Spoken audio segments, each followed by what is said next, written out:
আসসালামু আলাইকুম, সবাই কেমন আছেন? সকালে ঘুম থেকে উঠে ফ্রেশ হয়ে একটু বসে পড়লাম।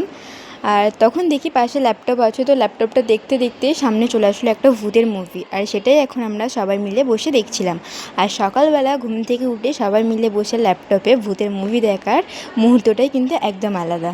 তো সবাই মিলে একসাথে বসে ভূতের মুভি দেখছিলাম, ভয়ও খাচ্ছিলাম, আবার মুভিও দেখছিলাম। তারপর আর কি ঝটপট রেডি হয়ে সোজা চলে গেলাম বাজারে। বাজার থেকে কিছু টাটকা টাটকা সবজি আর চিকেন কিনে নিয়ে বাড়ি চলে আসলাম। এখন প্রায় সকাল 9টা বেজে গেছে, আর বাইরের ওয়েদারটা একবার দেখুন। তো আমাদের সব বাজার করা হয়ে গেছে, আর এখন আমরা বাড়ি চলে যাচ্ছি।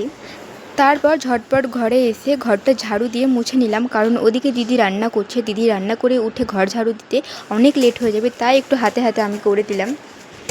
আর এদিকে দিদি রান্না চাপিয়ে দিয়েছে। এক সাইডে চিকেনের জন্য পেঁয়াজটা লাল করা হচ্ছে, আর এক সাইডে ডিমের শাক রান্না হচ্ছে। আর এদিকে জামা কাপড়গুলো কাচা হয়েছে, আর সেগুলোই ছাদে আসলাম রোদে দিতে। আমাদের সব জামা কাপড় রোদে দেওয়া হয়ে গেছে, আর আমার আজকে সকাল থেকে দুপুরটা এভাবেই কাটলো। আর আমার এই আজকের ছোট্ট মিনি ব্লগটি আপনাদের কেমন লেগেছে অবশ্যই কমেন্টে জানাবেন। ভিডিওটি এই পর্যন্তই। ভালো লাগলে লাইক ও চ্যানেলটি সাবস্ক্রাইব করে আমার পাশে থাকবেন। আল্লাহ হাফেজ।